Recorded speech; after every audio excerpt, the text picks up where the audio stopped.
반갑습니다. 네, 네, 교회에서 뵀던 분들을 오늘 또 별다른 곳에서 뵈니 여기가 태화교회인가 울산 지부 사무실인가 그렇습니다. 저희 함께 하유 모임 함께 예배드리게 돼서 참 감사드리고요. 반갑습니다. 실례가 안 되신다면 자리에 좀 일어나셔서 두 분씩 짝을 지으시고 서로 축복하시는 시간 가지시겠습니다. 네.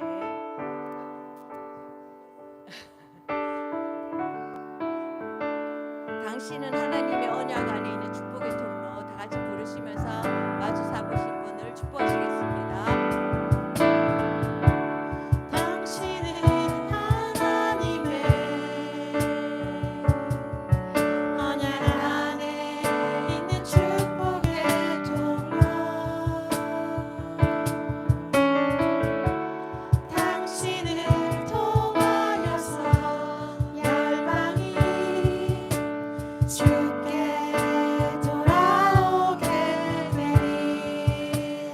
조금 움직이셔서 다른 분을 한 번 더 찾아가 보실까요? 네, 다른 분을 찾아가 보실까요?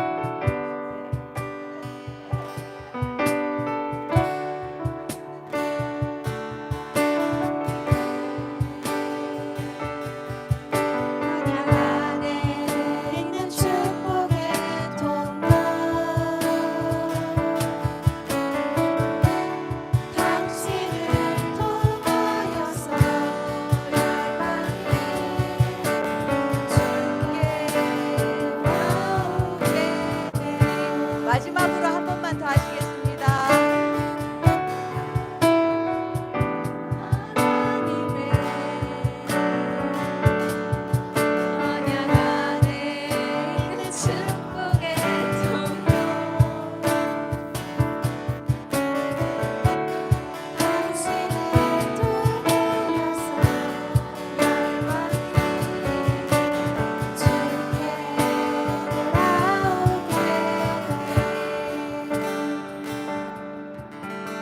감사합니다.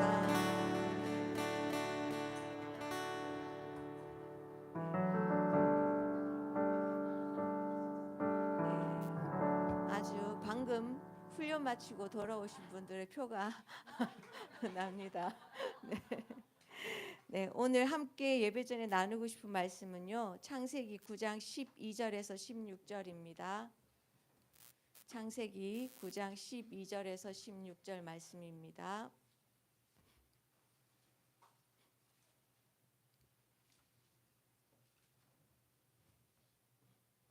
창세기 9장 12절에서 16절 말씀 찾으셨으면 저희가 한 절씩 같이 읽겠습니다. 제가 한 절 읽고 여러분이 한 절 읽고 교독하시겠습니다.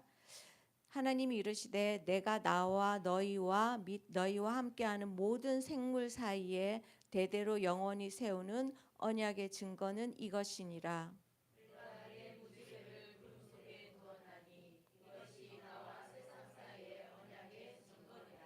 내가 구름으로 땅을 덮을 때에 무지개가 구름 속에 나타나면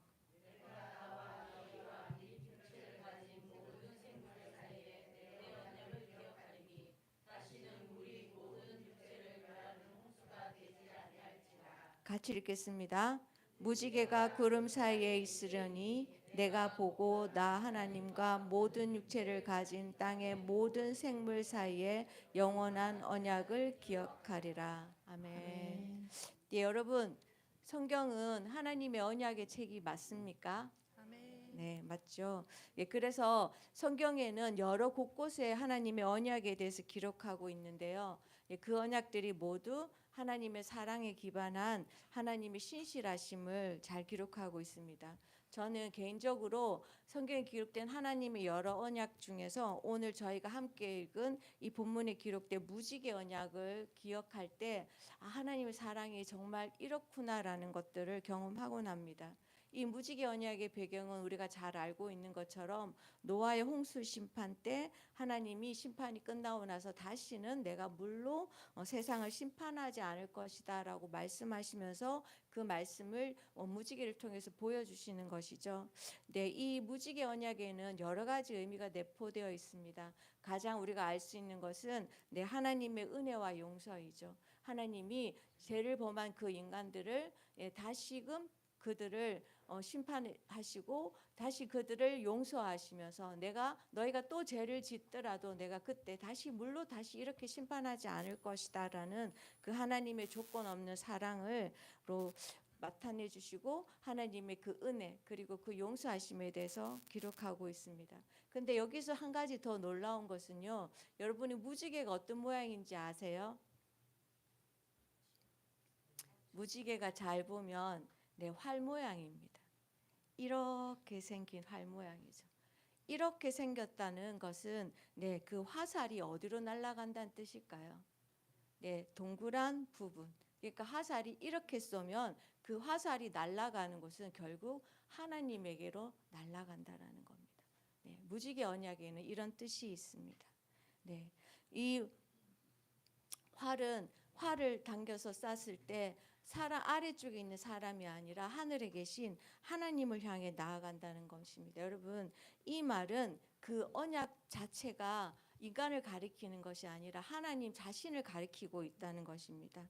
너희가 지키는 것이 아니라 내가 이 언약을 지킬 것이다라는 너희 어떠함으로 이 언약이 깨어지는 것이 아니라 내가 반드시 하나님이 이 언약을 하시고 내가 반드시 이 언약을 지킬 것이다. 너희가 이 언약을 지켜라가 아니라 내가 반드시 이 언약을 지킬 것이다라는 다시는 이 언약을 내가 깨지 않을 것이다라는 하나님의 의지와 결단이 무지개 언약 안에는 있는 것이죠. 이 언약이 깨어진다면 만약에 여러분 그 대가를 하나님 내가 치를 거야. 너희에게 치르게 하는 게 아니라 내가 치를 거야. 그래서 우리는 이 무지개 언약을 통해서 정말 잘 알 수 있는 게 뭘까요? 무지개 언약이 실제로 드러난 게 바로 누구죠? 예수 그리스도입니다.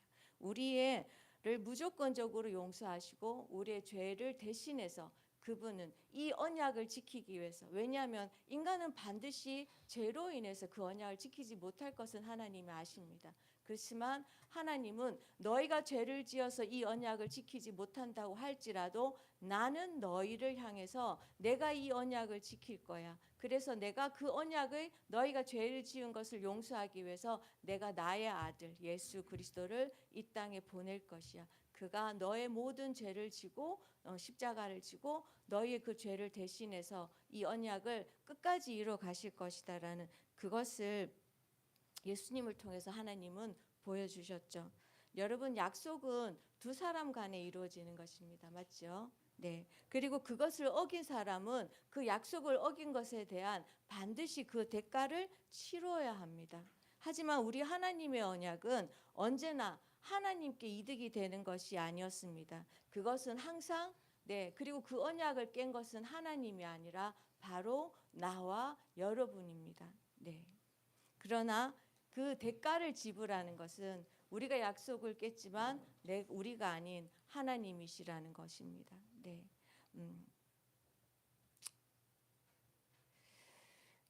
항상 하나님은 우리와 언약하셨지만 한 번도 하나님이 언약을 깨뜨리신 적은 없었습니다. 그분은 언약을 신실하게 지켜 나가셨고 그 제 언약을 깨뜨린 그것에 대한 대가마저도 우리에게 그 대가를 치르게 말씀하시는 게 아니라 그 자신이 그 대가를 치르셨다는 것입니다.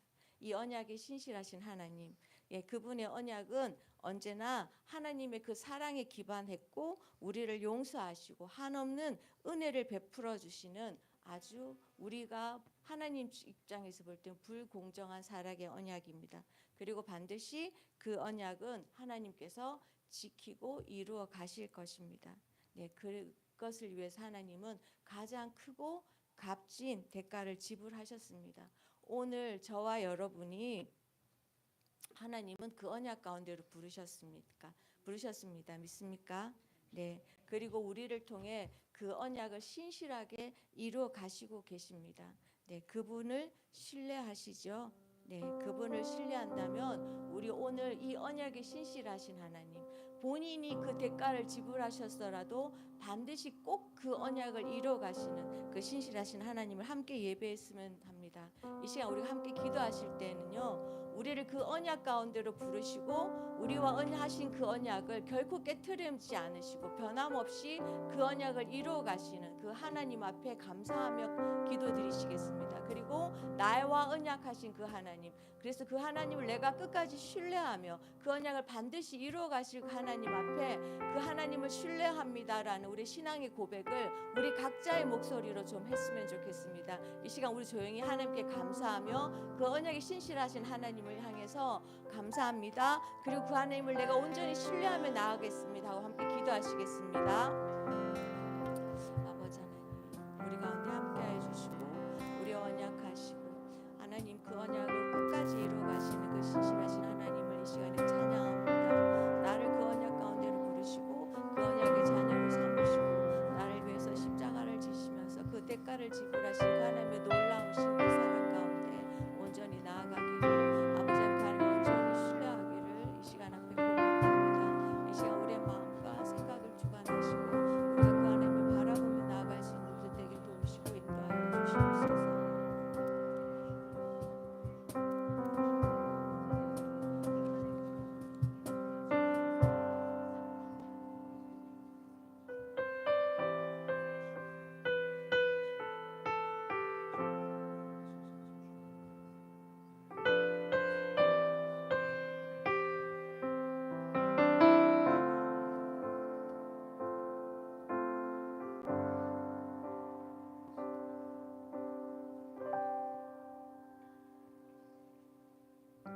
주의 사랑을 주의 선하심을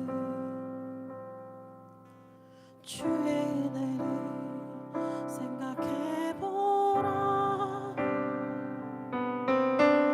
하늘보다도 더 높으신 아버지의 사랑 크고 놀랍네. 아버지 사랑 크고 놀랍네.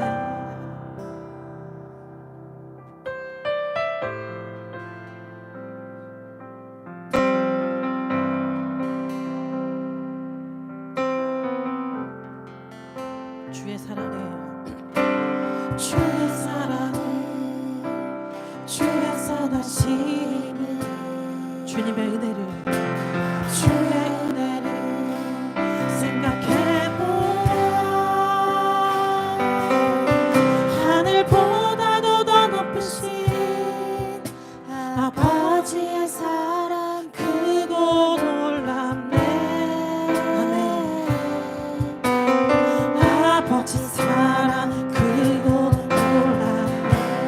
다시 한 번 더 주님의 사랑을 주의 사랑 이 땅 가운데 선포하면서 선하신 주님의 은혜를 주의 은혜를 생각해보라. 하늘보다도 더 높으신 아버지의 사랑 크고 놀랍네.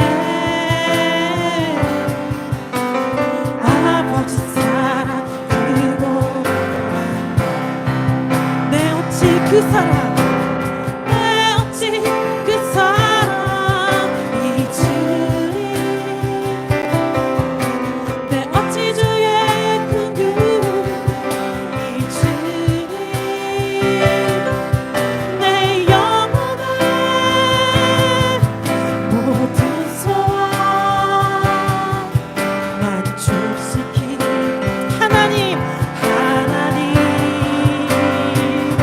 길을 잃고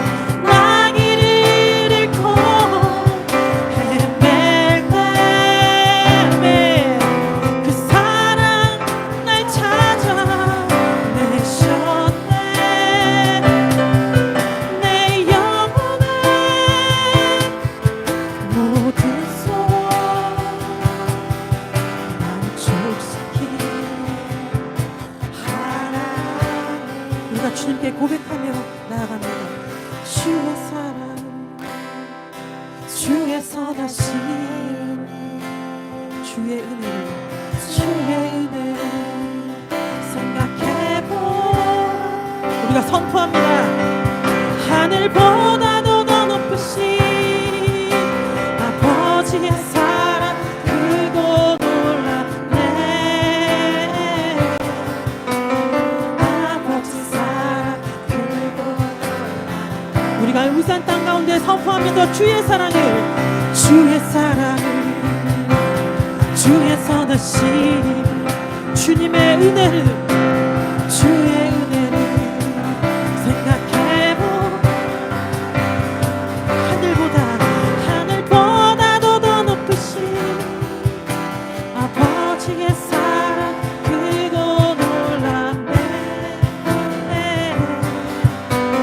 아버지 사랑 크고 놀랍네. 내 어찌 그 사랑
땅을 덮으소서.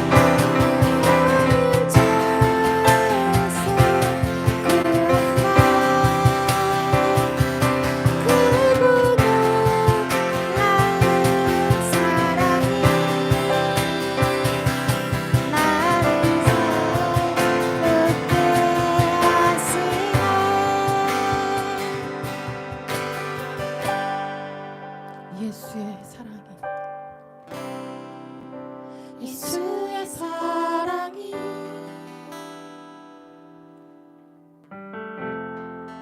나를 대속하셨네.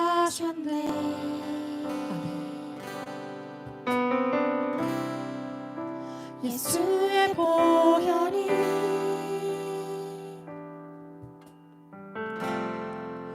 나를 자유케 했네.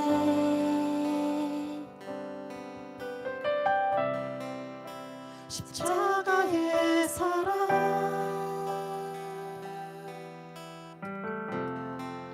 내게 생명 주셨네.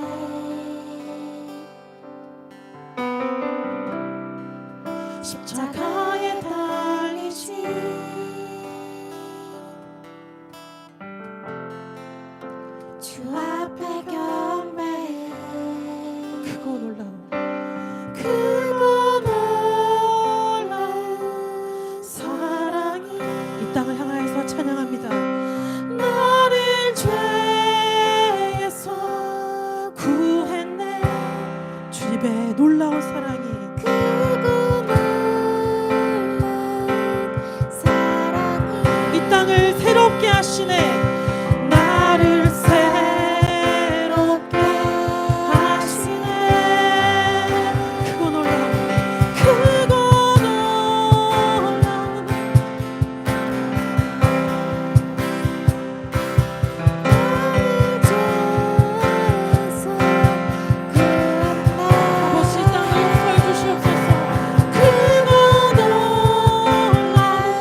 예수 내 삶의 중심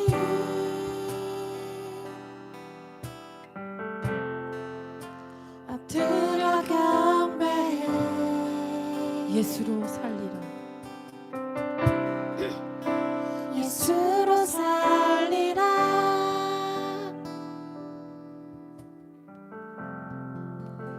예수만 따르리 우리의 영혼 가운데 선포합니다. 예수 내 삶의 중심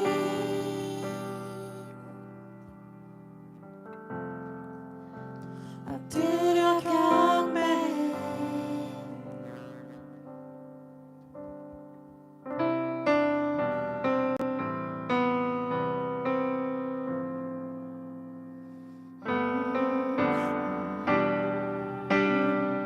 아버지.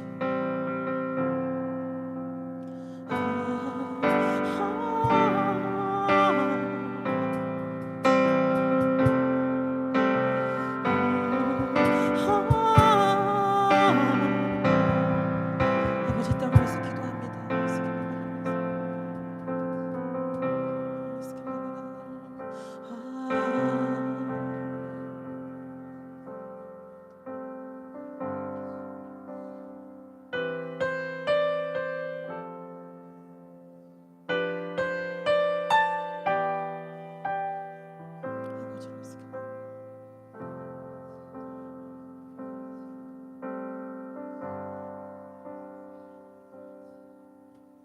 나 무엇과도 주님을 바꾸지 않으리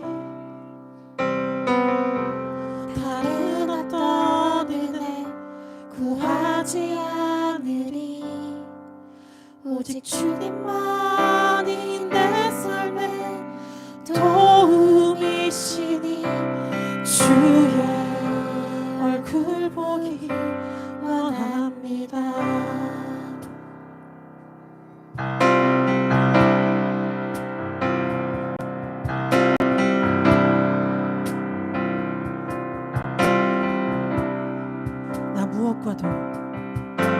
난 무엇과도 주님을 바꾸지 않으리 다른 어떤 은혜 구하지 않으리 우리가 선포합니다. 오직 주님만이 내 삶의 도움이시니 주의 얼굴 보기 원합니다 주님 사랑해요 온 맘과 정성 다해 하나님의 시신 지급하기 원합니다 주님 사랑해요. 주님 나의 영혼이 온전히 주님만을 향합니다. 온 맘과 정성 다해 하나님의 신실한 지급되기 우리의 모든 전 삶을 주님께 드리며 주님 사랑해요 온 맘과 정성 다해 전심으로 하나님의 신실한 제자 되기 원합니다. 제자 되기 원합니다 우리의 가정을 주님께 드리며 주님 사랑해요 온 맘과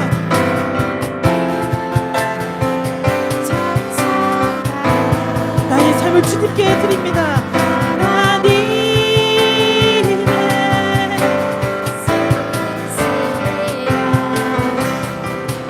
지급하기 원합니다 하나님의 하나님의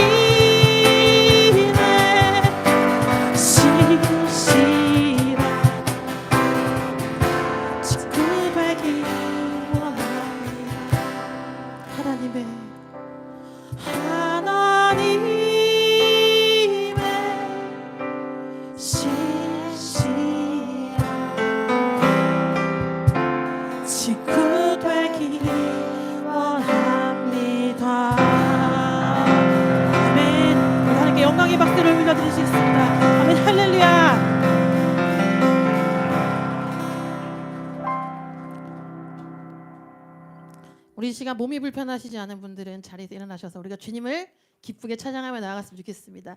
너무 피곤하신 분들, 나 지금 너무 다리가 아파 하시는 분들은 앉아서 찬양하셔도 좋습니다.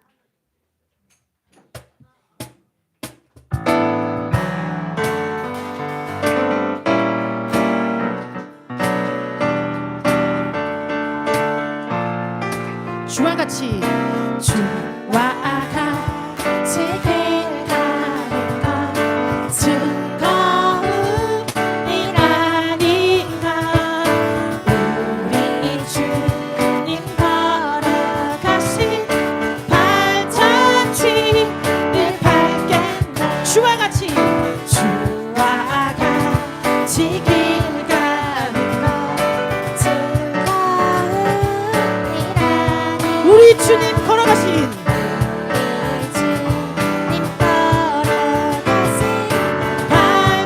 발자취를 밟겠네.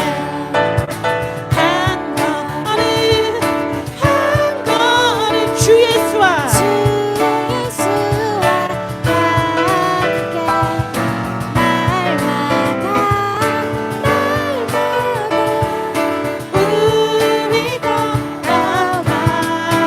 어린 나이와 어린 아이 같은 미련하고 미련하고 영원한 주 예수 우리가 선포합니다. 생명기로 생명길로 가겠네. 한 걸음 주 예수와 함께 날마다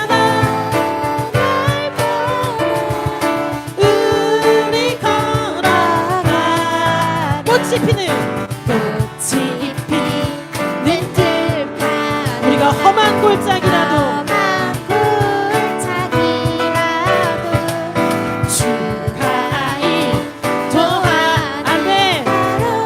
주와 같이 가겠네. 한 걸음 주 예수와 함께 날마다 우리 걸어가. 옛 선지자 옛선지자의 노 우리들로 천국에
영혼 먹이시는 내 영혼 먹이시는 그 은혜 누리고 나같이 주를 뵙기 원하네.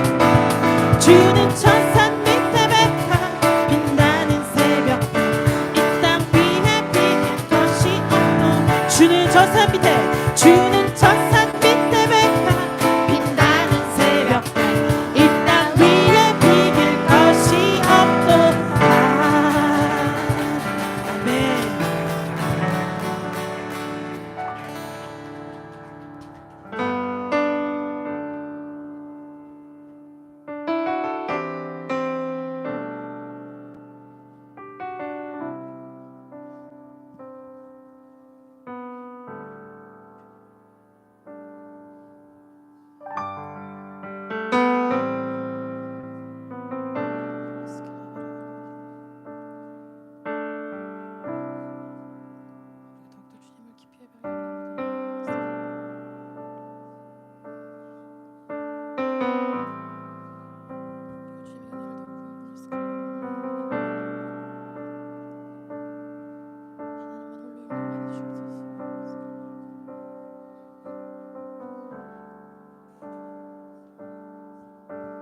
슬픈 마음이 있는 자, 몸과 마음 병든 자, 누구든지 부르시오. 예수 이름 부르시오. 그 이름을 믿는 자, 그 이름을 부르는 자, 그가 어떤 사람이든 그를 구원하리라. 슬픈 마음이 있는 자, 몸과 마음 병든 자, 누구든지 부르시오. 예수 이름 부르시오. 주님을 믿는 자, 그 이름을 믿는 자, 그 이름을 부르는 자, 그가 어떤 사람이든 그를 구원하리라.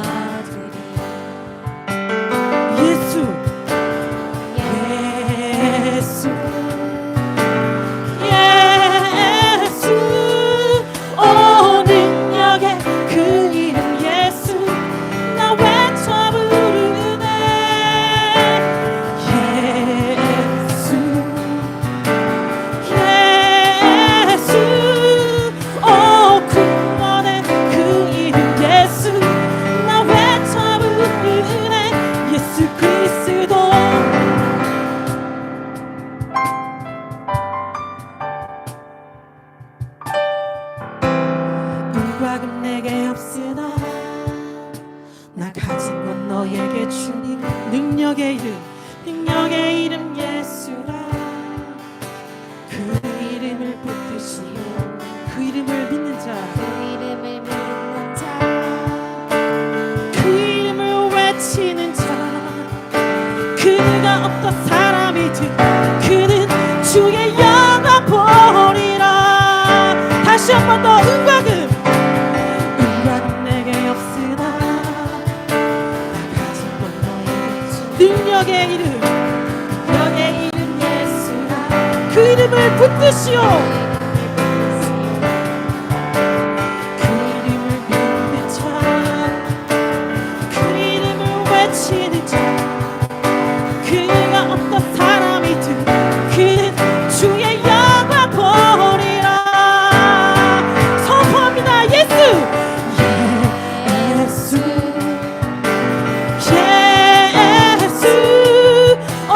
능력의 그 이름 예수 나 외쳐 부르네.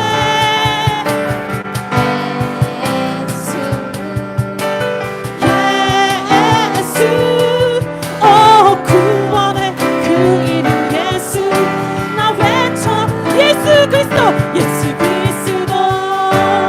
두 손 들고 예수님의 이름만 높아질지어다. 능력의 그 이름 예수 나 외쳐 부르네. 예수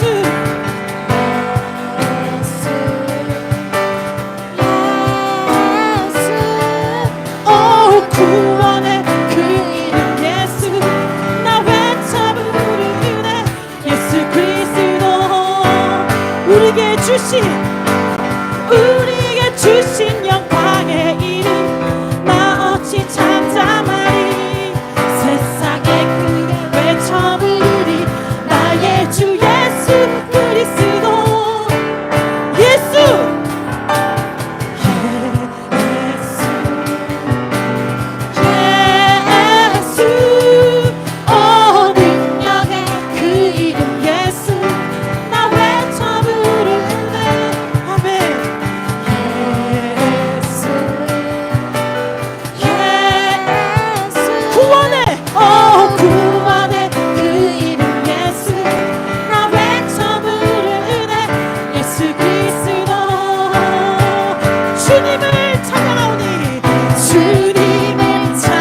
예수여 오셔서 좌정하사 울산 땅은 주님을 찬양할지어다. 주님을 찬양하오니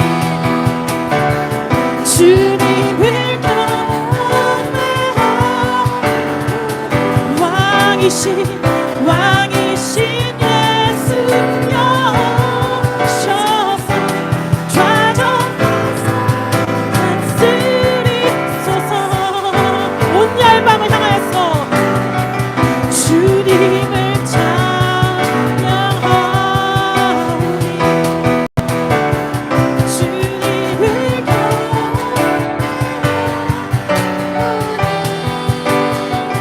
왕이신 예수여 오셔서 좌정하사 다스리소서. 왕이신 예수여 왕이신 예수여 오셔서 좌정하사 다스리소서. 왕이신 예수여 왕이신 예수여 오셔서 좌정하사 다스리소서.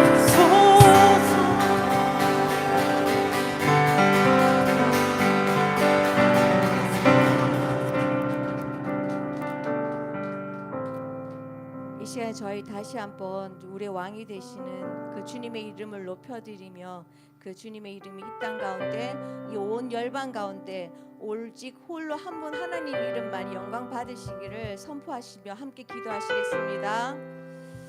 아버지 하나님, 우리 왕이 되신 주님의 이름 선포 찬양합니다. 주님의 그 이름이 이 온 땅 가운데 온 열방 가운데 선포되며 이 열방의 주님이 되시며 그 주권자 되시며 다시 한번 저희가 선포합니다. 그 주님이 우리를 다스려 주시고 우리 왕이 되셔서 우리의 삶의 모든 주권자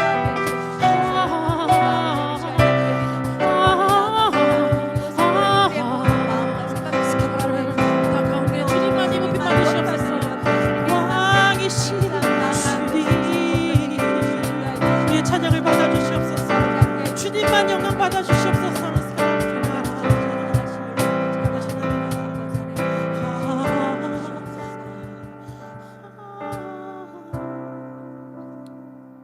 이 온 열방에 홀로 한 분이신 우리 주님의 이름을 높여드립니다. 그 주님은 우리의 찬양을 받으시기 합당하신 분입니다.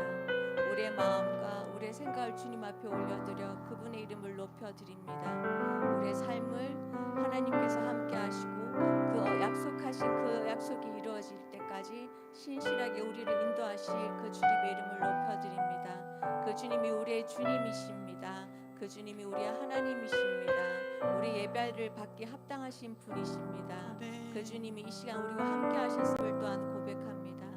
날마다 우리의 삶 가운데 그 주님의 아름답고 선하심을 우리에게 말씀하여 주시고 우리에게 보여주시며 우리를 하나님의 그 신실하신 약속 가운데로 이끌어 가실 우리 주 예수 그리스도의 이름으로 기도드렸습니다.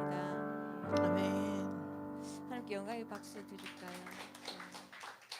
여기 앞에 자리가 조금 있는데 혹시 조금 앞에 자리를 조금 정돈해 주셨으면 좋겠는데, 네, 있으셔서 예, 네. 한 자리 더 있습니다. 한 분 더 오셔도 됩니다. 아기 나가셨구나. 잠깐 나가셨다고. 네, 네, 감사합니다. 저희 함께 오늘 광고를 나누겠습니다. 네, 여러분 중에 유코리아 중보기도 책자 가지고 기도하고 계신 분 계시죠? 아직 기도 안 하고 계시나요? 책자는 받으셨으나 기도는 안 하고 계시는군요. 네, 여러분 올해 우리나라 광복이 몇 주년인지 아세요? 네? 네? 80주년입니다. 네.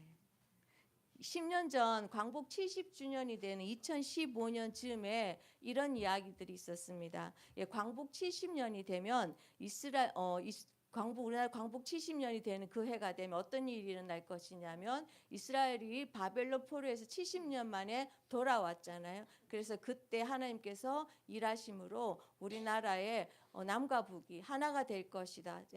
새로운 통일을 이룰 것이다라는 그런 얘기가 많이 나왔습니다. 근데 그때 이루어지지 않았고 지금 10년이 지나 80주년인데도 여전히 이루어지지 않은 것은 저는 우리의 기도가 부족했기 때문이라고 생각합니다. 네. 여러분 시간이 가면 갈수록 남과 북이 하나 되는 일은 점점 희박해져 갑니다. 왜냐하면 요즘 젊은이들은 굳이 우리가 통일을 해서 무엇을 해라는 생각들을 많이 하게 되는데요. 근데 저는 그렇게 생각합니다. 하나님의 뜻은 남과 북이 서로 나뉘어져 있는 것이 아니라 남과 북이 하나가 되어서 이 열방 가운데 우리 이 민족들을 사용하셔야 되는 그 하나님의 일이 있습니다. 그래서 우리는 그 일을 위해서 기도해야 되는 거고요. 그것을 위해서 기도하는 것이 여러분이 이미 받으셨지만 아직 기도하고 있지 않는 유코리아 21일 기도입니다. 네, 그 책을 보면 왜 우리가 북한을 위해서 왜 하나된 한국을 위해서 기도해야 되는지 아주 잘 나와 있고요. 어떤 아버지의 마음을 가지고 기도해야 되는지 잘 나와 있습니다. 그래서 21일이기 때문에 날짜에 제한이 없습니다. 여러분이 21일 동안을 매일매일 그 기도 책자를 가지고 기도하시면 되고요. 그리고 한 번 끝났다고 해서 멈추는 게 아니라 여러분이 계속적으로 기도할 때 저는 하나님께서 이 땅을 하나로 만드신 일이 빨리 우리 가운데로 이루어질 것을 저는 믿습니다. 여러분도 그런 믿음을 가지고 기대하심으로 기도 운동에 동참해 주셨으면 좋겠습니다. 다음 기도는 오늘 여기 와서 함께 예배드리 보시니까 어떠세요? 좋으시죠? 네. 저희 YM의 화요 모임은 찬양을 40분을 합니다. 네. 설교 말씀은 찬양보다 더 짧습니다. 네. 하지만 더 짧게 하셔야 됩니다. 네. 하지만 이 화요일은 그래서 화요 모임 드리기에 딱 좋은 날입니다.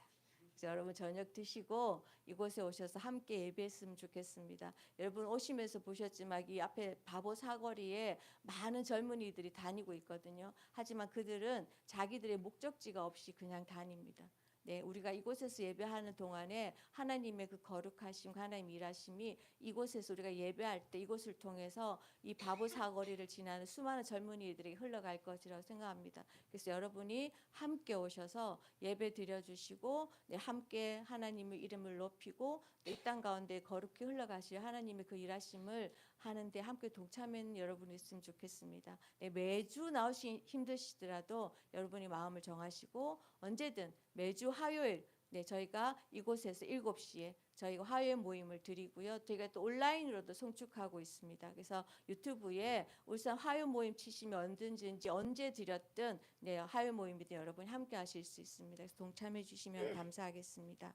저희가 마지막 광고는 헌금 광고인데요. 저희가 예배 시간에 헌금 시간을 따로 갖고 있지는 않지만 들어오실 때 보면 헌금함에 있습니다. 여러분이 자유롭게 헌금해 주시면 감사하겠고요. 이 시간에는 여러분 들으신 헌금을 위해서 잠깐 기도하겠습니다. 우리의 모든 것이 주인이 되시는 주님의 이름을 높여드립니다.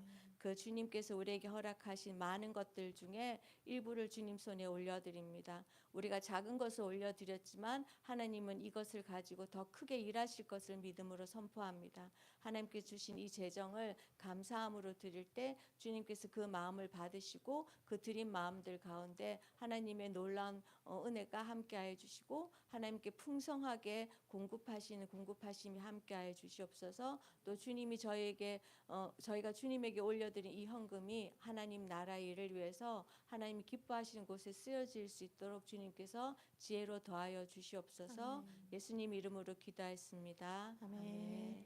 이렇게 저희 함께 말씀 드릴 건데요. 제가 40분 전 안 된다 해가지고 아마 짧게 하셔야 될 부담감인데요. 저희 울산 지부의 유일한 유튜브 놀라운 그 기록을 가지신 분입니다. 저희 찬양 사역자인 고영인 간사님 나오셔서 오늘 말씀을 전하실 텐데요. 나오실 때 함께 손을 뻗어서 축복하셨으면 좋겠습니다. 주의 사랑으로 사랑합니다. 주의 사랑으로 사랑합니다. 형제 안에서 주의 영광을 보내 주의 사랑으로 사랑합니다.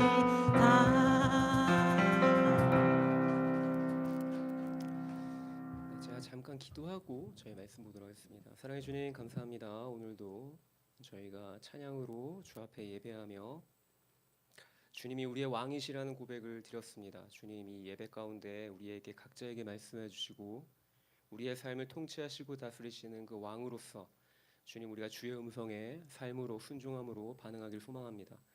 전하는 자나 듣는 우리 모두에게 동일한 은혜를 더하시고 예배 마치는 그 시간까지 주님께서 홀로 영광 받아 주십시오. 감사드리며 걸어가신 우리 주 예수 그리스도의 이름으로 기도드립니다. 네, 저에게는 부담감이 있습니다. 찬양 시간보다 짧게 해야 된다는 부담감을 안고 빌립보서 말씀 함께 좀 찾아보실까요? 빌립보서 2장이고요. 빌립보서 2장 5절부터 11절까지 말씀 저희 함께 보고 싶습니다. 빌립보서 2장 5절부터 11절까지 말씀입니다. 신약성경 319페이지고요. 네, 빌립보서 2장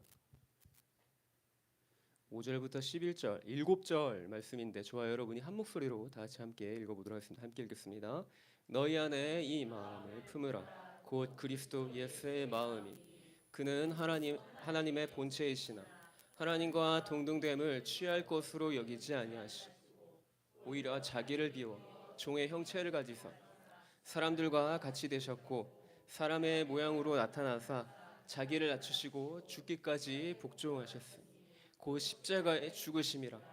이러므로 하나님이 그를 지극히 높이 모든 이름 위에 뛰어난 이름을 주사 하늘에 있는 자들 땅에 있는 자들과 땅 아래에 있는 자들로 모든 무릎을 예수의 이름에 꿇게 하시고 모든 입으로 예수 그리스도를 주라 시인하여 하나님 아버지께 영광을 돌리게 하셨느니라. 아멘. 오늘날도 마찬가지지만 고대 사회에서의 영웅의 이야기, 영웅이라고 추앙받는 사람의 어떤 이야기를 대체로 살펴보면 낮은 자리에 있던, 그러니까 별 볼 일 없던 그런 사람이 크게 성공해서 높은 자리에 오르게 되는 이야기의 구성이죠. 보통 이제 그런 식의 구성으로 그냥 개천에서 용나는 식의 이야기가 이제 영웅의 이야기의 주류를 이루고 있습니다. 예를 들면 오늘 우리가 읽은 본문의 배경이 되는 도시, 우리가 읽은 성경의 이름이 뭐죠? 빌립보서죠. 네, 그 도시의 이름이 빌립보입니다. 그리고 빌립보를 건설한 사람의 인물이 필리포스 2세라는 사람입니다. 이 필리포스 2세가 누구냐? 이 필리포스 2세라는 사람은 우리가 잘 아는 역사를 좀 배우셨으면 한 번쯤은 다 들어보셨을 법한 이름, 알렉산드로스 대왕의 아버지입니다. 우리가 알렉산더 대왕이라고 흔히 잘 알고 있죠. 알렉산드로스 대왕 역시 역사의 기록에 남을 만한 위대한 정복자입니다. 정복 전쟁을 통해서 대제국을 건설했을 뿐만 아니라 알렉산드로스는 우리가 잘 아는 그리스 철학자, 우리 보통 그리스 철학자면 보통 누구 떠올립니까? 아리스토텔레스, 그렇죠? 아리스토텔레스의 제자입니다. 그래서 그 아리스토텔레스의 가르침을 받은 제자로서 동서양의 문화를 융합시키는 헬레니즘 문화에 큰 영향을 끼친 인물이 알렉산드로스 대왕이다라는 것이죠. 이렇게 승승장구하는 인생을 살았는데 알렉산더 대왕의 그 전기를 읽어보시면 알겠지만 장수하지 못합니다. 단명합니다. 굉장히 젊은 나이에 죽게 되는데, 그러니까 굵고 짧은 인생을 살다 갔는데 어쨌든 승승장구하는 그 인생을 살다 보니 알렉산드로스 대왕, 그러니까 스스로 자기의 어떤 그 전성기 시절에는 스스로를 신이라고 여겼습니다. 자기 자신을 나는 신이다라고 그렇게 여겼던 것이죠. 하지만 오늘 본문에 우리가 읽은 이제 빌립보서 이 2장 이 본문에서 바울은 이 빌립보서를 기록한 인물이 바울 사도인데 바울은 정반대의 이야기를 하고 있다라는 것이죠.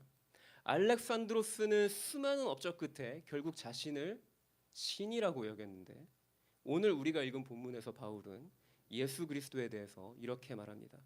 그는 근본 하나님의 본체이시지만 하나님과 동등됨을 취할 것으로 여기지 아니하셨다라고 이야기하고 있죠. 알렉산드로스와는 정반대의 모습으로 예수 그리스도를 소개하고 있다라는 것입니다.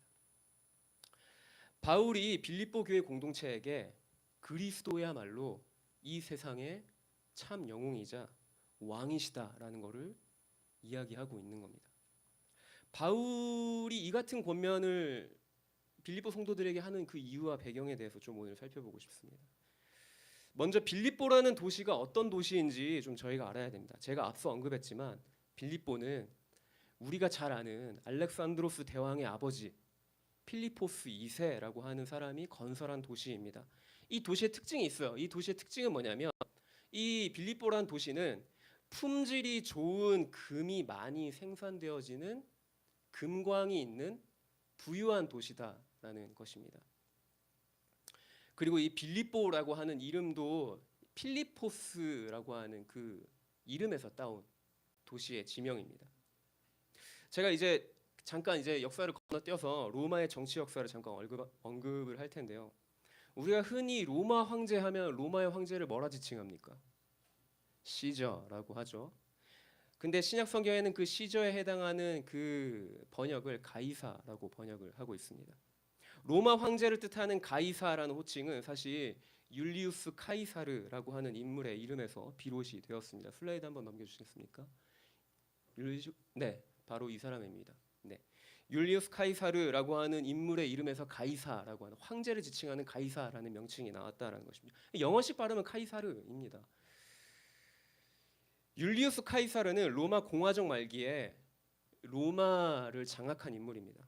나중에 로마 제국을 건설하는데 중요한 역할을 한 인물인 것이죠. 그럼 여기서 이제 의문이 발생하죠. 로마의 공화정이 무엇이냐라는 의문이 발생하죠. 간략히 요약하면 이제 정치 체계인데 로마의 정치 체계를 로마의 공화정이라고 정의할 수 있는데 로마의 역사에서 왕정, 그러니까 왕이 다스리던 정치 체계와 민주주의 체계가 혼합된 형태를 보였던 것이 공화정입니다. 기원전 509년에 로마 시민들이, 별로 중요한 얘기는 아닌데 외우실 필요는 없습니다. 타르퀴니우스 슈페르부스라고 하는 마지막 왕이 있었어요. 로마의 마지막 왕. 근데 그 로마의 마지막 왕이 폭군이었어요. 폭정을 저지른 거죠. 로마 시민들이 그에 반발하여서 그 슈페르부스의 그 왕정을 폐지해 버립니다.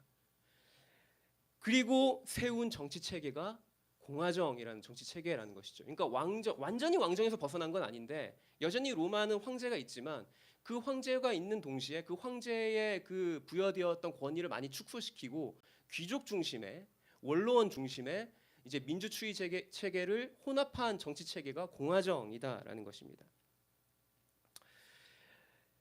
그래서 이제 그 공화정이라고 하는 정치 체계가 왕정과 귀족 중심의 민주 체계가 혼합된 형태라고 이해하시면 되는데 이 공화정 말기에 매우 강력한 지도력과 정치적인 영향력을 가진 인물로 등장한 사람이 바로 율리우스 카이사르라고 하는 인물이다라는 것이죠. 그리고 이 카이사르가 로마를 장악합니다. 근데 이 율리우스 카이사르가 로마를 장악한 다음에 이 카이사르 본인도 권력의 맛을 이렇게 보면 사람이 변하나 봅니다. 독재적으로 자신의 권력을 유지하고 장기 집권의 행보를 보이면서 결국에는 기원전 44년에 브루투스라고 하는 인물과 카시우스라는 인물에 의해서 암살당하게 됩니다. 네, 지금 앞에 화면에 보이시는 이 조각상이 브루투스와 카시우스인데요. 그렇게 이제 암살로 인해서 죽고 카이사르가 죽었어요. 근데 카이사르는 사실 암살당하기 직전까지도 로마를 장악하던 로마의 황제의 권위를 갖고 있던 사람이에요. 그렇기 때문에 이제 이 카이사르가 갖고 있던 로마의 패권, 이 로마의 이 패권을 이제 서로 가지려고 다툼이 발생하는 거죠. 로마의 내전이 발생하는 것이죠. 그래서 카이사르가 갖고 있던 그 권력을 쟁탈하기 위해 정치적으로 영향력 있는 인물들이 서로 다투게 되는데 이 지금 보이는 브루투스와 카시우스가 그 카이사르의 암살을 주도했던 사람이에요. 자기네들이 이 카이사르의 폭정에 반대해서 암살을 했기 때문에 카이사르가 가지고 있는 그 권력에 대해서 브루투스와 카시우스는 욕심을 내는 것이죠.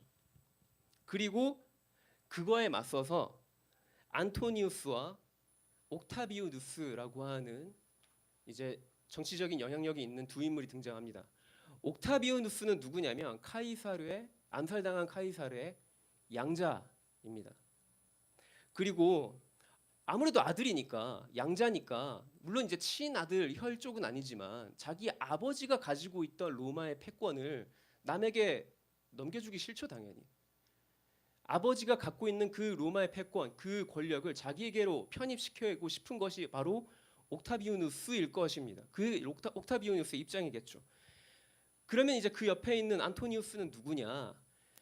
그 카이사르가 살아있을 당시에 한참 로마를 장악하고 있을 당시에 카이사르의 절대적인 지지자, 그러니까 최측근이고 지지자였고 절친이었어요.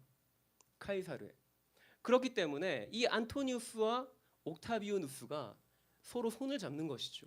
왜냐하면 이 카이사르가 가지고 있던 이 권력을, 이 로마의 패권을 암살한 브루투스와 카시우스에게 넘겨줄 수는 없는 거이기 때문에 그렇기 때문에 안토니우스와 옥타비우누스가 서로 손을 잡고서 이 브루투스와 카시우스 군대에 대항하여 맞서 싸우게 됩니다. 그 전투가 주전 42년에 벌어지고 그 전투가 벌어진 지역이 오늘 편지하고자 하는 그 빌립보 지역에서 그 전투가 벌어졌다라는 것입니다. 그리고 이제 주전 42년에 이곳에서 벌어진 전투에서 결국 누가 승리하냐면 안토니우스와 옥타비우누스가 승리를 합니다. 그리고 로마의 패권을 차지하는 것이죠. 이 두 사람이서. 승리한 안토니우스와 옥타비아누스는 이제 빌립보라고 하는 이 지역을 더 확장합니다. 그리고 이곳에 로마의 식민지를 세우고 퇴역군인, 로마에 은퇴한 퇴역 군인들을 이곳에 정착을 시킵니다.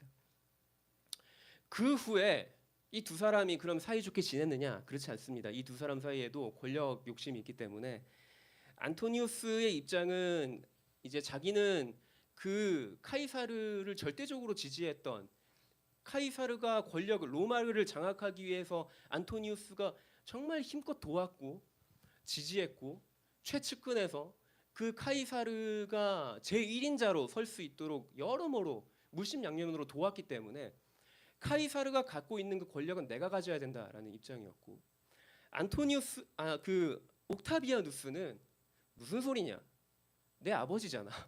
아버지가 갖고 있는 권력을 아들인 내가 당연히 가져와야지라고 하는 입장이 좁혀지지 않았어요. 그래서 결국 이 두 사람도 서로 로마의 패권을 두고 다투게 됩니다. 결국 승리한 쪽은 율리우스 카이사르의 양자였던 옥타비우누스가 승리하고 황제가 됩니다. 그리고 이 옥타비우누스 황제는 우리가 한 번쯤은 다 들어보셨을 법한 호칭으로 바뀌게 됩니다. 바로 아우구스투스라고 하는 호칭의 로마의 황제, 위대한 황제로 등극하게 되어지는 것이죠.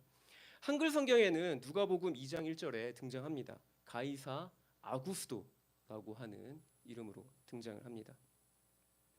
그래서 이 빌립보라고 하는 지역은 마케도니아의 여러 도시들 중에서도 특별히 로마의 통치를 직접 받는 황제 도시가 됩니다. 이게 무슨 말이냐면, 그러니까 로마의 통치를 직접 받는 황제 도시가 된다는 게 무슨 말이냐면, 당시 로마가 장악한 여러 많은 식민지들이 있었어요.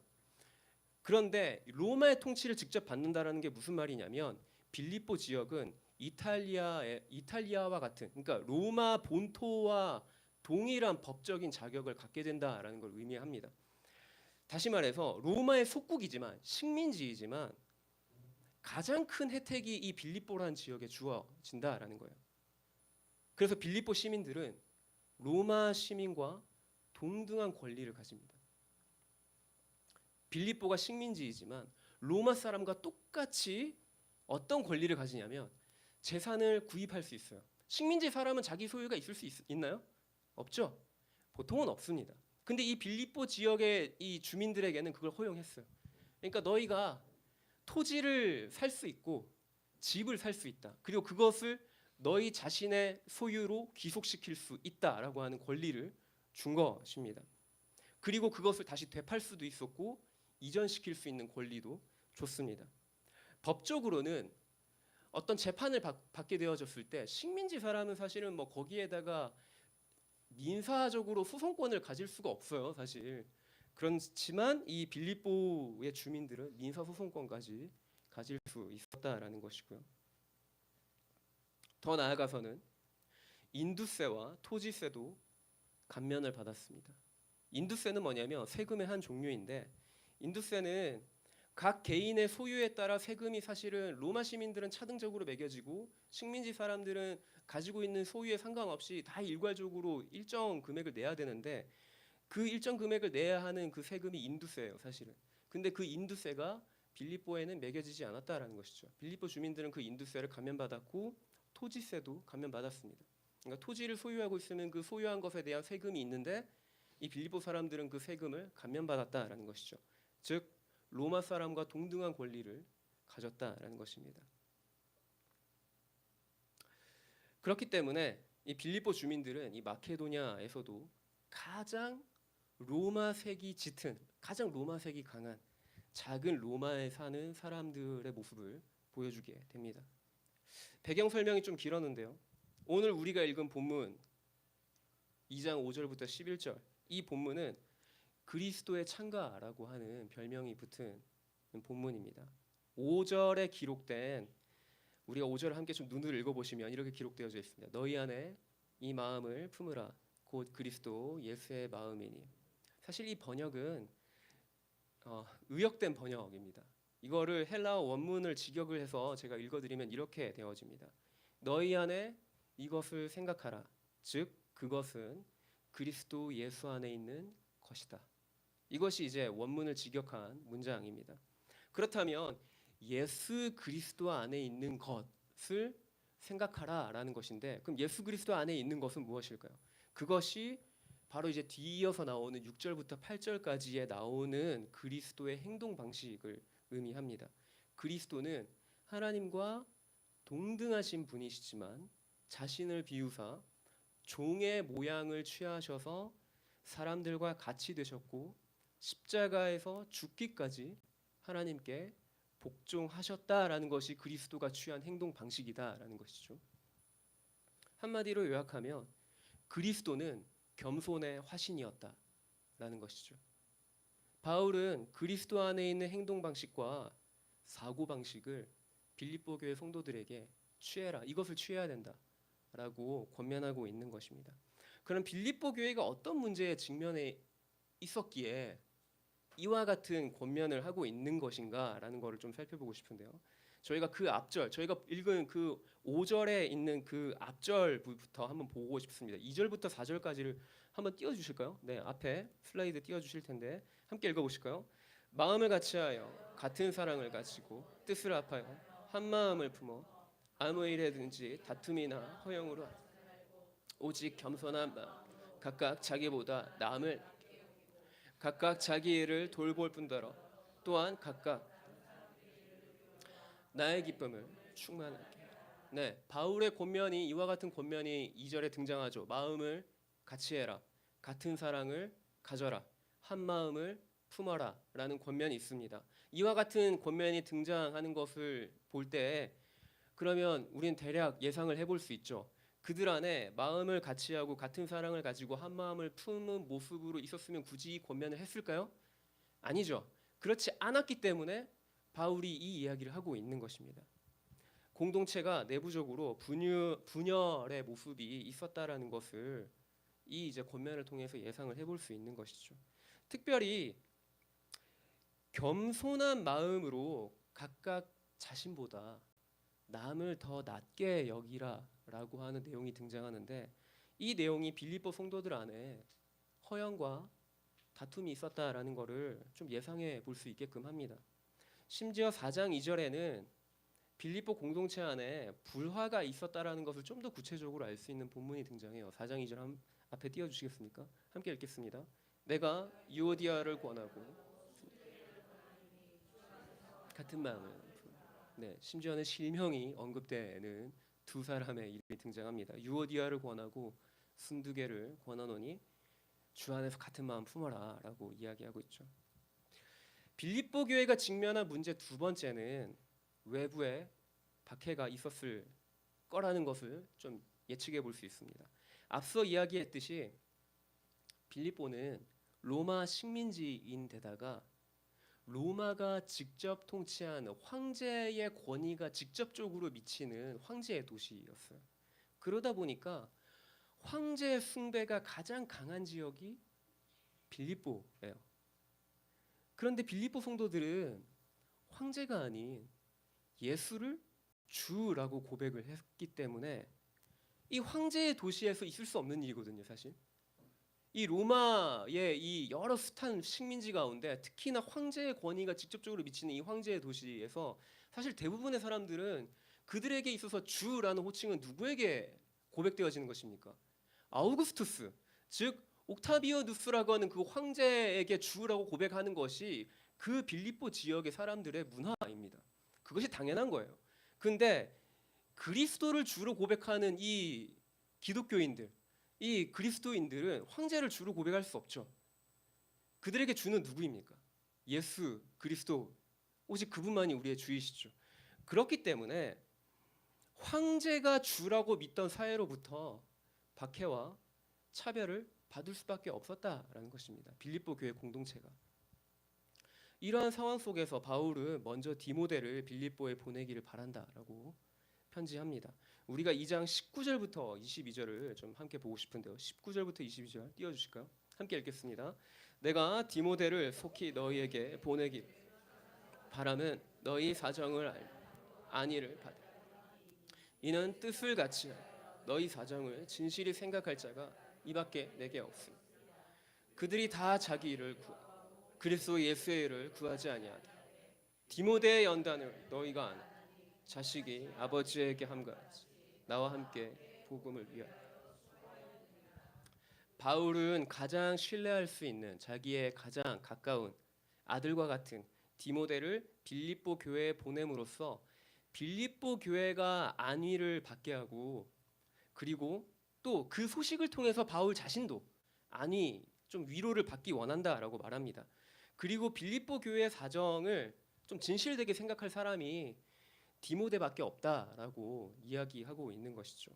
그리고 이어지는 이제 21절과 22절에서 디모데가 빌립보 교회를 권면하는 일에 좀 적임자가 될 수 있는 자격을 21절 22절에서 구체적으로 좀 풀어서 설명합니다. 첫 번째, 디모데가 이 빌립보 교회를 좀 이렇게 권면하고 좀 그들의 어떤 문제를 해결하는 데 있어서 적임자가 될 수 있는 어떤 그 이유 중에 하나는, 첫 번째는 디모데는 다른 사람들과 달리 자신의 일보다 그리스도 예수의 일을 구하는 사람이다라는 것입니다. 이것이 바울이 앞서서 권면했던 나 자신보다 다른 사람을 더 낮게 여겨라라고 하는 그 구체적인 모습의 모범이 디모데가 보여주고 있다라는 것을 이야기하고 있는 것이죠. 디모데는 그리스도 예수의 마음을 품고 다른 사람의 일을 돌보는, 즉 예수 그리스도의 일을 구하는 사람이다라는 것이죠. 그리고 적임자가 될 수 있는 두 번째 이유는 디모데가 바울에게 있어 복음에 함께 수고한 사람인데 마치 자식이 아버지에게 함과 같이 바울과 함께 했다라고 바울이 이야기하고 있어요. 빌립보 성도들에게 디모데의 연단을 너희가 안다라고 이야기하고 있거든요. 근데 여기서 연단은 원문상으로 도키메라는 단어, 헬라어 단어를 사용합니다. 이 도키메라는 단어가 시험과 재련의 과정을 거치는 것을 의미합니다. 다시 말해서 시험과 재련의 과정을 거쳐서 증명된 인격, 다듬어진 인격을 가진 사람이 디모데다라고 말하고 있는 것이죠. 세번역 성경은 이것을 다음과 같이 말합니다.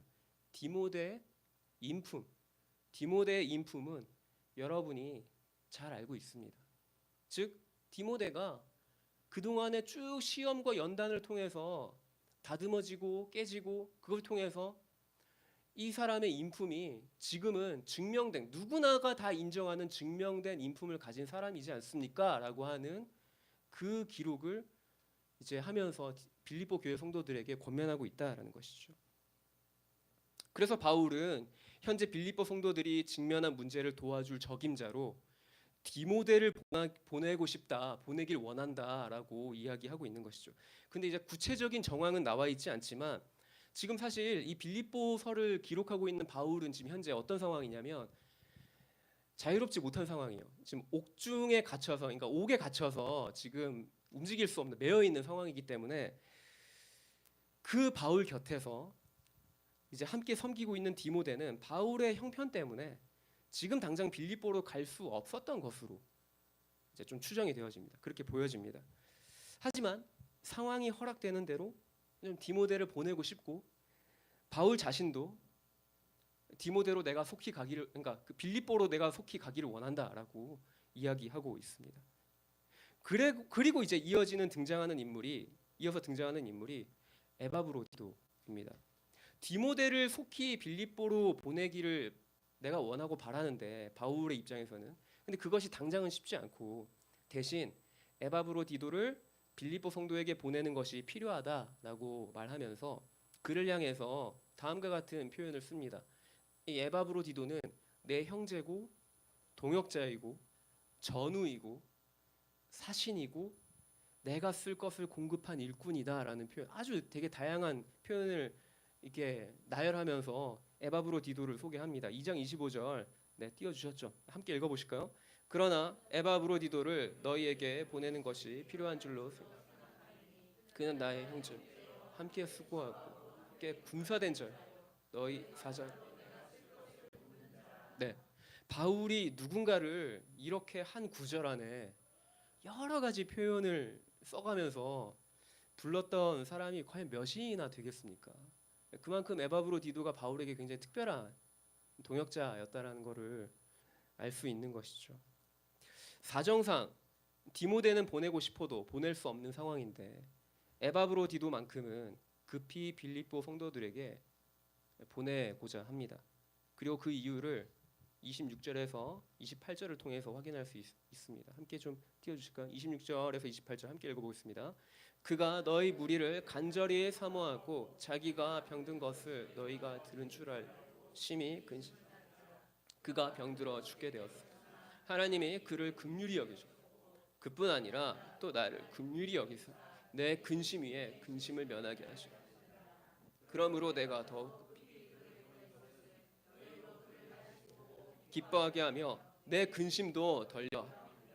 에바브로디도는 로마 감옥에 있는 바울에게 필요한 물품을 보내주기 위해서 사실은 이 빌립보 교회에서 파송을 한 인물입니다. 근데 빌립보에서 이 마케도니아 대륙의 빌립보에서 지금 바울이 로마 감옥에 갇혀 있는 상황인데 빌립보에서 로마로 그 대략 직선거리로 약 한 1,500km 정도 되거든요. 이 1,500km는 뭐 사실 오늘날로 치면 오늘날이야 뭐 교통수단이 워낙 좋으니까 비행기로 간다 치면 약 1시간 40분이면 갈 수 있는 거리입니다. 비행기로. 근데 당시는 그렇지가 않죠. 심지어는 이게 바다까지 건너야 돼요. 육로만 있는 게 아니라 중간에 배를 타고 또 가야 돼요.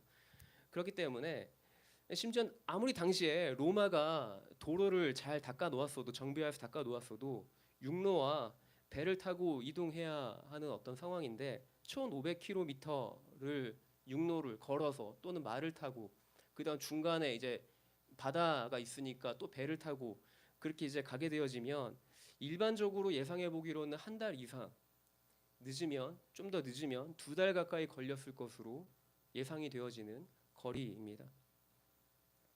에바브로디도는 이 장거리 이동, 그러니까 빌립보 교회 성도들이 로마 감옥에 갇혀 있는 이 바울을 돕기 위해서 에바브로디도를 파송한 건데 에바브로디도가 이제 그 파송을 받고서 장거리를 이동하면서 사실 좀 낯선 환경에 많이 노출되죠. 그 장거리를 이동하다 보면.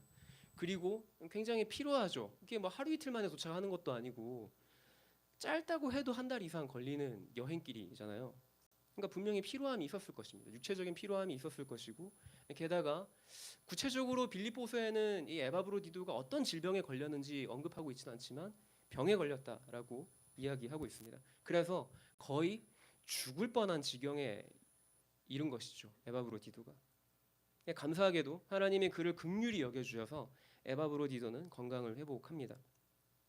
바울이 에바브로디도를 속히 빨리 이 빌립보 교회 공동체에게 다시 보내고자 함은 먼저 이제 그가 병들었다, 에바브로디도가 병들었다라는 소식을 빌립보 교회 성도들이 중간에 들었어요. 파송을 했는데 이게 그 한 달쯤 돼서 이게 들은 거죠. 그런 소식을.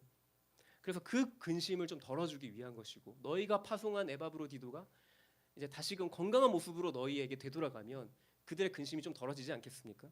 그리고 또 한 가지는 에바브로디도가 앞서 언급한 예수 그리스도의 마음을 품은 자의 모범이 되어지기 때문에 속히 그들에게 에바브로디도를 또 보내고자 하는 것입니다. 우리가 함께 26절과 30절을 좀 읽어보고 싶은데요. 26절과 30절 함께 좀 띄워보실까요? 먼저 26절 함께 읽겠습니다. 그가 너희 무리를 간절히 사모하고 자기가 병든 것을 너희가 들은 줄 알고 심히 30절 읽겠습니다. 그가 그리스도의 일을 위하여 죽기에 이르러도 자기 목숨을 돌보지 아니하 나를 섬기는 너희의 일에 부족함을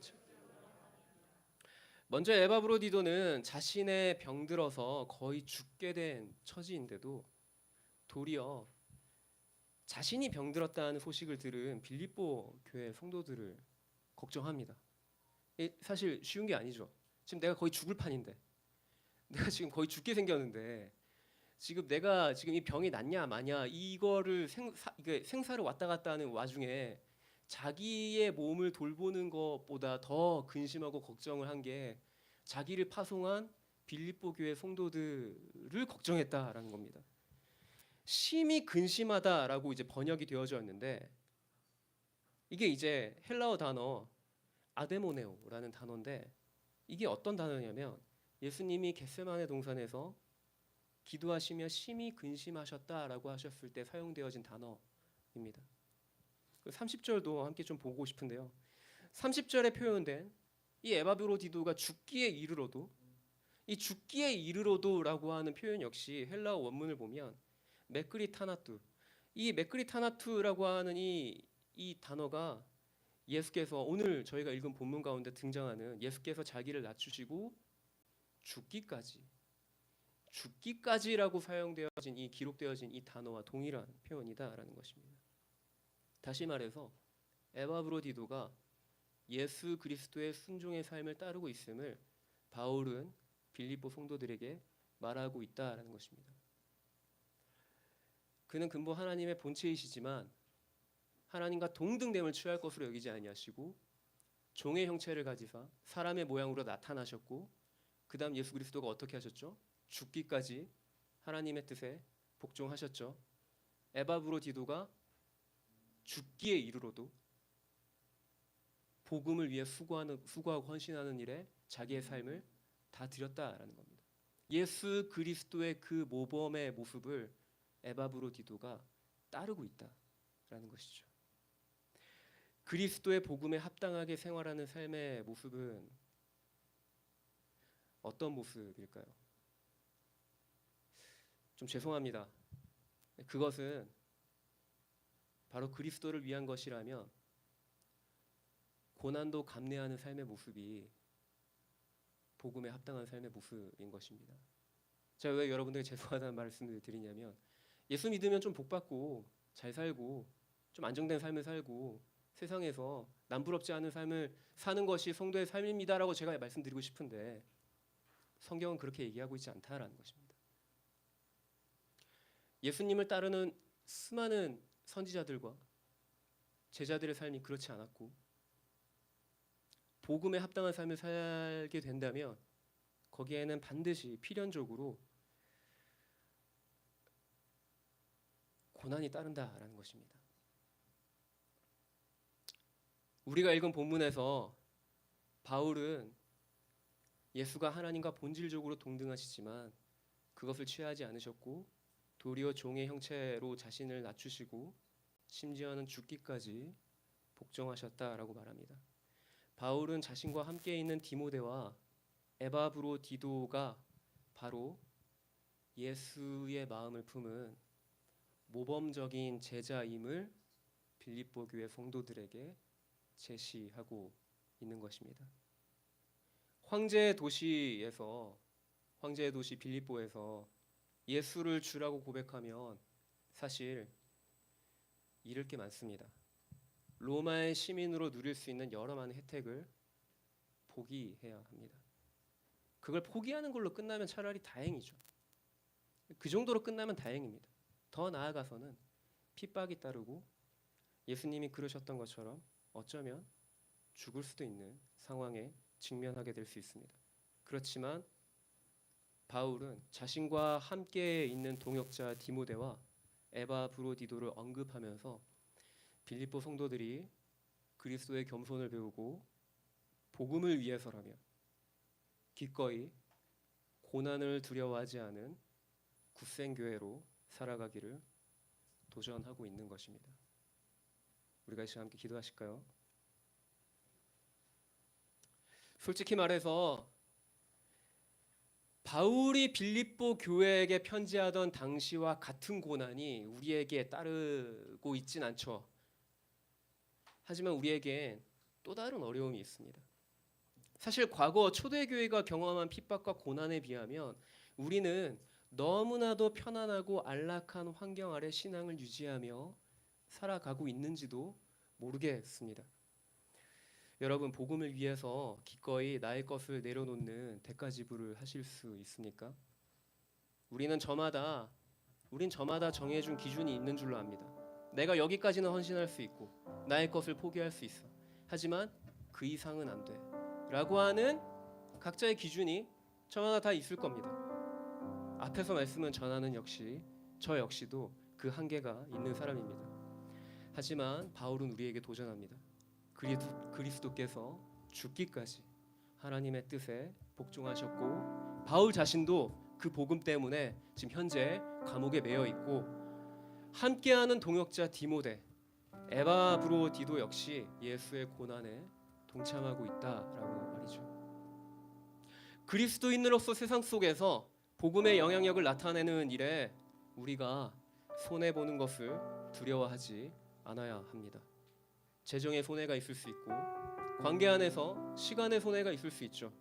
때론 공동체 가운데 나의 헌신과 노력이 필요할 수 있고 그것이 내가 정해둔 기준보다 더 많은 희생을 요구하게 되면 사실 불편한 마음이 드는 것이 솔직한 우리의 마음이지 않습니까?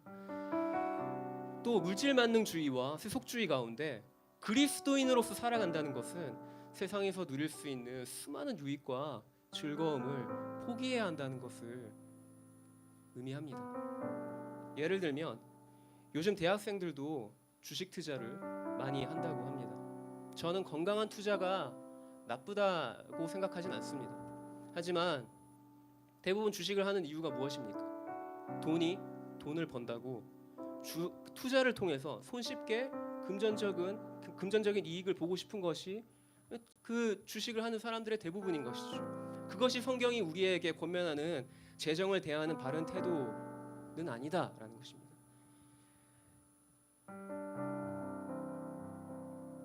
이 모든 것에서 우리는 우리가 감내해야 할 어려움이 있고 거룩한 싸움이 있습니다. 에바브로디도가 자신도 다 죽어가는 처지에 도리어 빌립보 교회를 걱정하였던 것처럼 그 근심은 마치 겟세마네 동산에서 피땀 흘리신 예수님의 근심과 같은 것이었는데 우리가 다시 함께 좀 기도하실 때 이렇게 기도하면 좋겠습니다. 갈등이 있을 수 있죠. 우리가 제자로서의 삶을 살아가는데 세상의 가치와 하나님의 나라의 가치로 살아가는 것이 충돌합니다. 그리고 그 충돌할 때 우리의 마음 안에는 갈등이 찾아옵니다. 갈등하는 게 잘못된 게 아니라 그 갈등과 몸부림으로 이 세상 속에서 치열하게 살아가는 저와 여러분 되어지길 전 도전하고 싶습니다. 우리가 이 시간 그 치열한 싸움 속에서 내가 물러서지 않도록 저와 여러분이 물러서지 않는 하나님의 군사로서 주님, 내가 이 거룩한 싸움에 내가 갈등하지만 내가 이 치열한 싸움을 내가 피하거나 내가 안주하거나 내가 나의 어떤 안락함을 위해서 내가 뒷걸음치지 않겠습니다. 주님, 내가 더 용기 내서 내가 더 힘을 내서 하나님 나라의 가치를 내가 이루며 살아가고 싶습니다.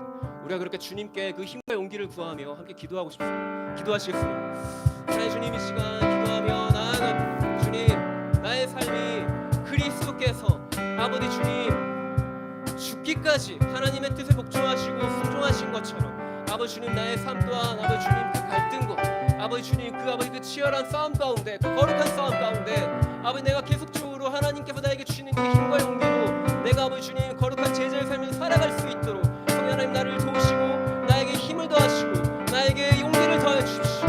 주님 에바브로디도가 보여준 그 제자의 모험이 나의 삶 가운데 이루어지길 소망합니다. 주님 하나님 아버지께서 나의 삶 가운데 아버지 주님 내가 여러 많이 갈등하고 고민하는 그 모든 삶의 제자의 모든 삶의 걸음 가운데 주님 나에게 용기를 더해 주십시오. 나에게 힘을 더해 주십시오. 주님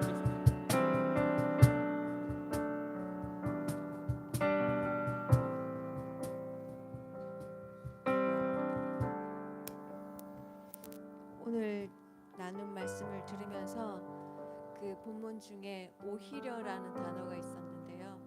오히려라는 거는 거기에는 주님의 강한 의지가 들어 있습니다. 주님은 이 세상을 창조하신 온 우주의 만물의 주인으로서 그의 가치와 그의 위치는 우리가 이루 말로 할 수 없이 높고 존귀한 분이셨지만 그분은 그것을 자신의 마땅히 여길 것을 취하지 않으시고 오히려 자기를 비워 우리 가운데 오셨다고 하셨습니다. 하나님이 인간이 되어 이 땅에 오셨다라는 것은 우리가 감히 상상할 수 없는 그 모든 세상의 질서, 하나님이 만드신 그 창조의 질서를 거슬리는 일입니다. 그것을 하시면서까지 우리를 위해서 이 땅에 오신 그 주님을 저희가 다시 한번 생각했으면 좋겠습니다. 그래서 그 주님 앞에 주님, 나도 내가 누려야 될 것, 당연히 내가 가져야 될 것이라고 생각하는 이 모든 것들을 누리는 것을 당연시 여기는 것이 아니라 오히려 내가 이것을 비워낼 수 있는, 그래서 이 땅에 하나님의 자녀로서 이 땅에 그 모든 세상 사람들이 주관하는 그 가치와 세상 사람들이 말하는 그 모든 이치들을 거슬리는 그런 삶을 살아갈 수 있는, 그래서 이 땅 가운데 정말 주님의 자녀로서 삶을 살아갈 수 있는 자가 될 수 있게 해달라고 우리 한 번 더 결단하시면서 기도하시겠습니다. 아버지 하나님, 이 시간에 우리 가운데 함께해 주시옵소서. 감사합니다. 우리를 위해서 하늘의 그 높은 보좌를 취할 것을 당연히 여기시고 그것을 이 땅 가운데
우리를 위해서 하늘의 그 높은 보좌를 버리시고 가장 낮은 곳에 오셔서 죽기까지 그 아버지 하나님 뜻에 복종하신 그 주님의 따르는 삶을 우리가 살아갈 수 있도록 우리를 도우시고 인도하여 주시옵소서.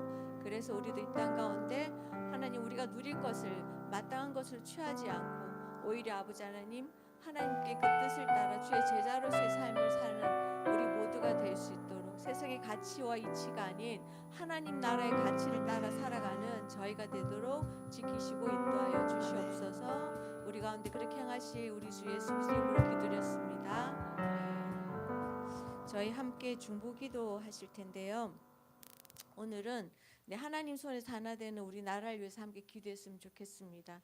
이제 선거가 끝났고 네, 이제 여러분들 다 아시는 결과가 나왔는데요. 이러한 일들 안에 우리 안에 조금 두려움이 있는 것 같습니다. 이번 정권을 잡은 정부에서 정권을 잡으면 이런 법들을 만들고 이런 일들을 행할 것이다라고 이런 것들을 미리 염려하는데, 우리는 이 세상을 주관하는 하나님을 신뢰하는 우리라면 그것을 두려워하기보다 당연히 그것들 안에, 그 잘못된 것들 안에서 우리의 목소리를 낼 수 있어야 되고 그것을 위해서 기도하는 우리가 되어야 된다고 생각합니다. 그러기 위해서 먼저 저희 안에 네, 자리 잡고 있는 갈라진 마음, 이쪽 편과 저쪽 편을 나는 그런 분열된 마음들이, 그 생각의 틈들이 하나님의 진리와 하나님의 사랑으로 우리 안에 먼저 그런 것들이 바로 세워지는, 질서가 바로 잡히는 저희가 될 수 있게 기도하시고요. 그리고 새로 당선된 지도자에게 겸손한 마음을 주시고 정직함을 주시고 그리고 듣는 마음과 지혜를 주시도록 위해서 기도하시면 좋겠고요. 그다음 이 땅의 정치인들이 하나님 대립과 반목이 아니라 네, 서로를 수용하고 인정하고 협력하는, 그래서 정말 이 땅이, 이 나라가 하나님이 앞으로 이 열방을 위해서 귀하게 쓰실 나라가 되기 위해서 하나님 손 안에서 하나 되는 우리 나라를 위해서 기도하는 시간 가지실 텐데요. 다 함께 일어나셔서 우리 함께 이 기도 제목으로 기도하시고 마지막 찬양으로 마치겠습니다. 함께 기도하시겠습니다. 아버지 하나님, 이 나라를 주님 손에 올려드리며 기도합니다. 하나님 손에서 하나 되는 이 나라를 도우시고 인도하여 주시옵소서. 먼저 우리 안에 깊이 자리 잡고 있는 갈라진 마음과 분열된 생각의 틈들이 하나님의 진리와 하나님의 사랑으로 채워져서 하나님 우리 안에 갈라진 틈들이 회복되어지는 시간들이 있게 하여 주시옵기를 간절히 바랍니다. 또 당선된 새로운 지도자에게 겸손한 마음을 허락하여 주시고 정직한 마음을 허락하여 주시고 그 듣는 마음과 지혜를 허락하여 주셔서 하나님에게 맡겨주시는 권위를 잘 사용할 수 있도록 도우시고 인도하여 주시옵소서. 또 정치인들의 마음 안에 분열되고 서로를 향해서 아버지 하나 비판하고 비난하는 마음이 아니라 그들 마음 안에 대립과 반복을 아닌 수용하고 아버지를 인정하고 이해하고 협력하는 마음을 주셔서 이 땅이 하나님의 나라로 하나님의 그런 일들을 함께하라는 시간 받으시고 갈라진 틈들 이 땅을 향해서 주님의 진리와 주님 안에 또 성품이 있게 하여 주옵소서. 그렇게 쓰여진 나라가 되게 도우시고 인도하여 주시옵소서.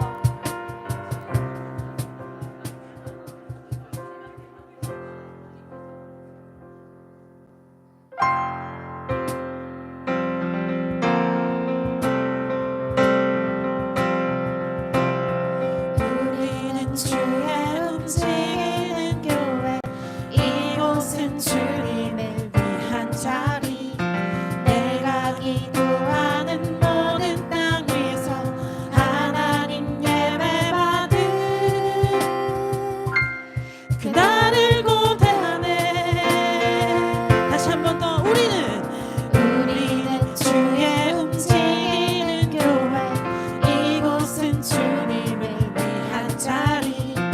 내가 기도하는 모든 땅 위에서 하나님 예배받은 그날을 고대하네. 나의 노래로 주님의 성전을 지으리. 높임을 받으소서. 이스라엘 찬송 증거하신 주님은 거룩하십니다. 두 손 들어 주님의 보좌를 만들고 온 만나에 경배하리. 구름 날개 사이에 임하신 것처럼 내 위에 임하소서. 하나님 우리가 이곳에 섰으니 이 땅을 치유하소서. 하나님 우리가 어디에 있든지 주를 높이리다. 열방들아 주님을 송축할지어다. 그 발 아래 입 맞추라. 영원한 통치자 주 예수 그리스도 그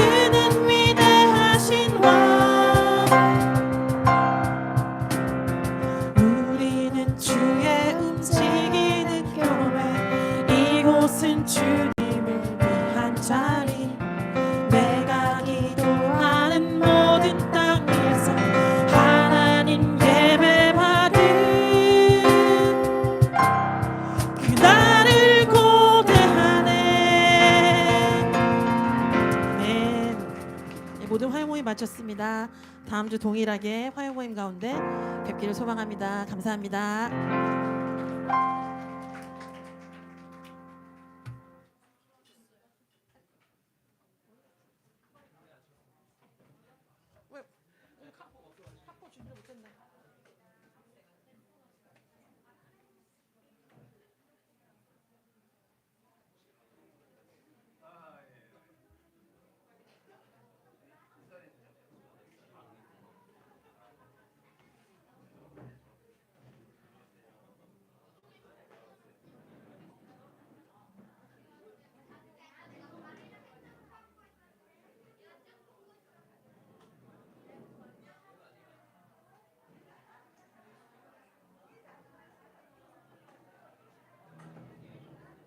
Your love never fades, it never gives up, it never runs out on me.